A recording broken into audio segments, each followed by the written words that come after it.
Hello, I'm Eric. I'm going to talk about how to use an M42 lens with a K-mount Pentax camera. The first step you need to do is you acquire one of these Pentax adapters. The Pentax ones work very well. There's a few other brands that also work, but some of them require a tool. The important thing to note is that this doesn't have a flange on it, so that it'll fit entirely inside the K-mount and it allows focus at infinity. Okay, to install the mount, I take my camera. This is a ZXL, but it'll work the same in a K10D. And I take the adapter and find the red dot on the adapter and line it up with the red dot on the camera body. And in order to stick it in, I stick the opposite side in first, away from the red dot, and then you kind of have to wiggle it around a little bit until it snaps into place like that. Once you have it snapped into place, you need to use your fingernail and then rotate it until the Asahi Pentax name is up top, and it'll click into place like that. Okay, and it's clicked into place and it won't turn now. And I'll just show the step right now. In order to remove the adapter, carefully reach your finger inside, and right by that red dot there where my fingernail is, there's a little tab that you can squeeze, and you need to squeeze it towards the inside here. So I'll squeeze that with my fingernail and then rotate it back the other direction, the way you would take a lens off, back over this way, and then this will just pop right out. Okay, so I'll just stick that back in there now so we can attach a lens to it. And then rotate it back that way. Make sure you're careful here that you don't stick your fingers into the foam up top there, or on the mirror and get fingerprints on the mirror.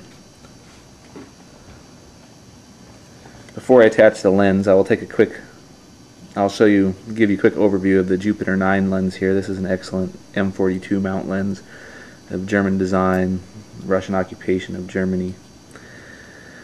It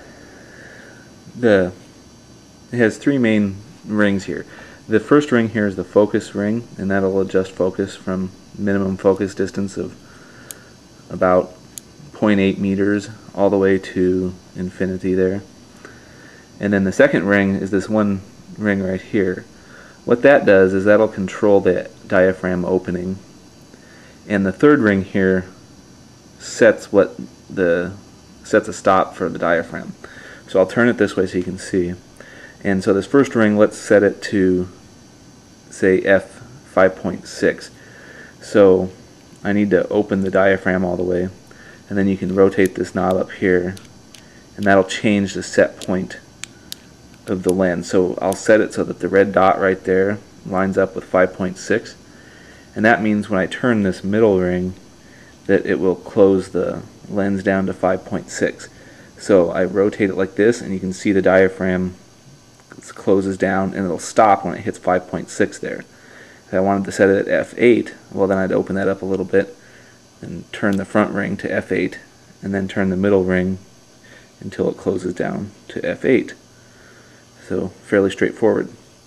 Now I'll show you how to attach it to the camera. You take the camera here and just carefully turn it lightly until the threads mesh up, and then tighten it like that.